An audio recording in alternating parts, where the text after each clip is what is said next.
Dan in his Van, episode 13. Unlucky for some, unlucky for me, I've got a bit of a cold.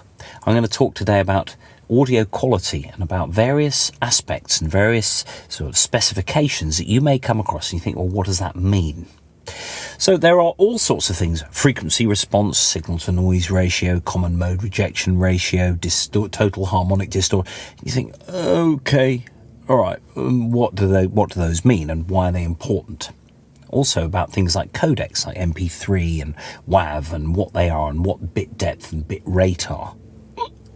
So, starting with frequency response. Let's say you've picked up a pair of headphones and it says on the back, frequency response 20 to 20,000 hertz. It doesn't say anything else. Well, actually, it doesn't really mean anything at all.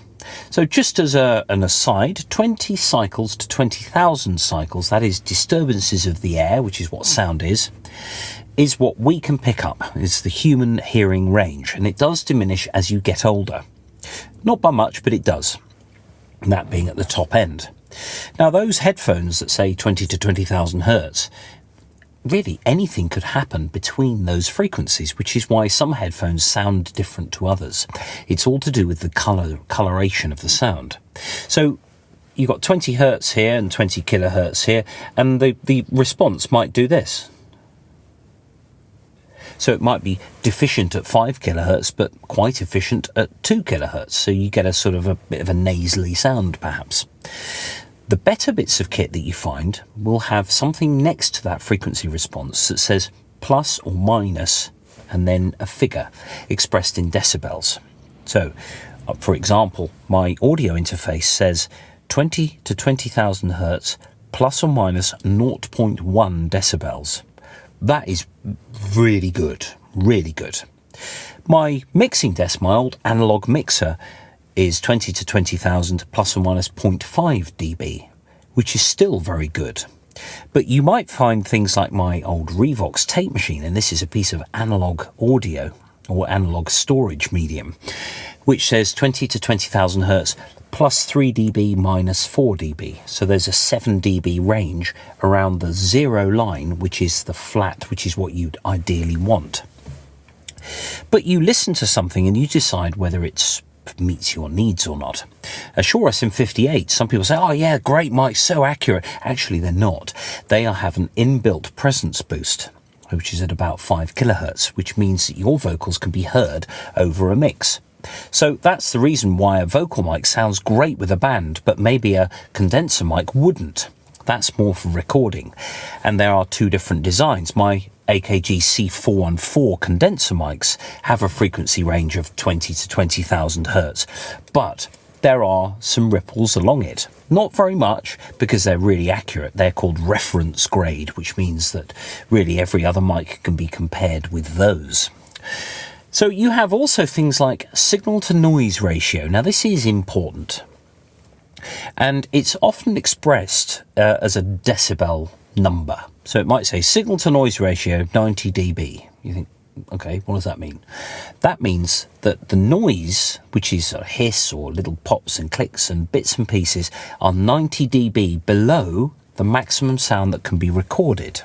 So it's still important to record your even on a digital system, it's important to record at a good, healthy level. Now, what that means is that you've got sort of all this stuff at the bottom, all this sort of chattering and noise and bits of digital quantization noise and all the sort of little gremlins that you would get on any circuit will be hopefully as far below your signal as possible. A CD has a dynamic range of 92 decibels. A dynamic range, signal to noise ratio, they are very similar things, and you can kind of assume that one is the same as the other. Yeah, of course, you can define them in all sorts of terminology. I'm not going to go through that here. Now, a 24-bit system, a CD is 16-bit. That means that there are 2 to the power of 16 different levels that digital system can store and reproduce. 24-bit is 2 to the power of 24, which is massively better, and it only takes up another 50% of your storage space. So, for example, 5 megabyte per track minute for 16-bit, or 7.5 megabyte per track minute for 24-bit digital recording. So it's instantly, you are getting massively more for your 50% extra storage space or storage usage. The 24-bit system has a dynamic range of 120 something decibels, which is huge. It's massive. It's basically about as much as we'd need. Now, there is no such thing on planet Earth as complete silence. Planet Earth makes noises. Everything on it makes noises. A building makes noise. You make noise. Even when you're breathing and your heart. If you go into the quietest room on Earth, which is an anechoic chamber, you can only, I think somebody's managed half an hour in it before basically going mad and wanting to get out. Because you can hear blood circulating. You can hear all sorts of things that you've never heard before and that some people find really creepy. So we're not going to get too hung up about this. Now, decibels are a logarithmic measurement. Now, in electronic terms, in electronic sound level terms, 6 decibels means, or 6 dB down, means that you've halved the sound intensity. So minus 12 dB is a quarter. Minus 18 is an eighth. So when we're dealing with minus 90 something, really it is very, very low indeed. Don't let anybody tell you that it's 3 dB that's a halving of level. It is true if it's acoustic level or you're dealing with an amplifier where power and current are involved. That means that you suddenly have 3 dB is a halving of level. So intensity, when you see the warnings in music practice rooms, for example, you can have 90 dB for 3 minutes. You can have 87 dB for double that time and 84 dB for a quadruple of that time. So it's always 3 dB steps. Now, just looking into bit depth. Bit depth and bit rate are completely different things, because you are listening to this on YouTube at the moment with a compression codec. I don't know which one it is, but usually you'll have an MP3 or an AAC or something like that. You'll have a compression codec which squeezes the WAV file. Now, WAV is full quality. That's what this machine is recording in at the moment. And you get MP3 or AAC, all sorts of other things, and you have bit rate, which is different from bit depth. So an 160 kilobit MP3, which is usual sort of iTunes quality, takes up a tenth of the storage space of a WAV file, of a 16-bit WAV file. So a 24-bit WAV file, it'll take up something like a twelfth of it. But it's still very good. It's still very acceptable to the human ear. And you will really only hear the difference between a medium quality MP3 and a WAV file if you're really listening out for it. It usually manifests itself in things like reverb tails and cymbal spectra and things like if you're listening to a very quiet orchestral passage. But let's face it, if you're recording rock and pop music and you mix it down onto an MP3, you're not going to tell the difference unless you're really, really, really watching out for it. But at lower bit rates, 96 kilobits or maybe 88 kilobits, and you're really heading down into web quality, what happens is you get this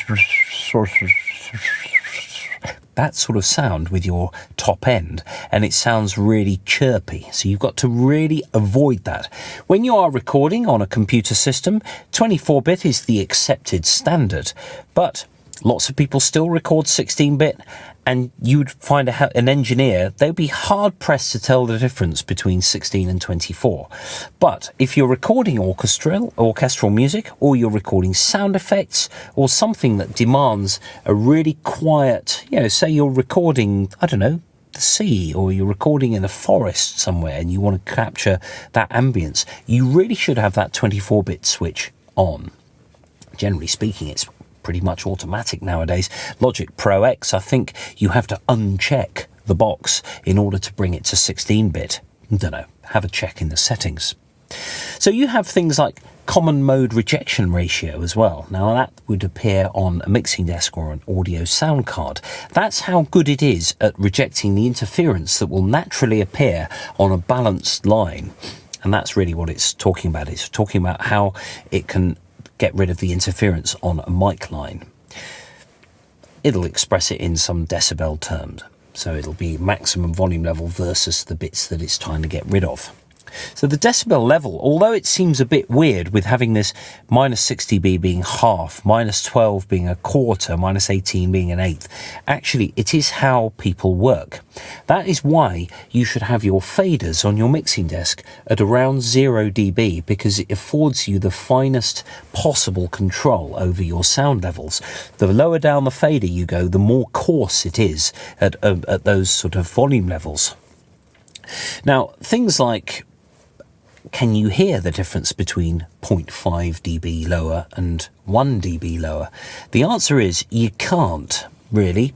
The human ear can really only discern more than a decibel, and really most people wouldn't be able to tell 2 decibel difference.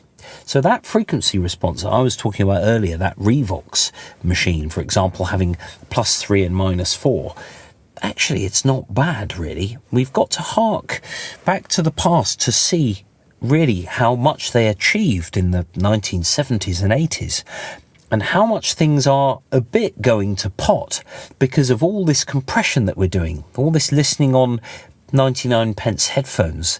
So when you look at your sound card and you're comparing two things with 1 dB difference in your equivalent input noise or signal to noise ratio, we've got to really start to use our ears to decide between bits of kit rather than the specifications that you see written on a piece of paper. Yes, they do mean something, but it's your ears that are the ultimate judge.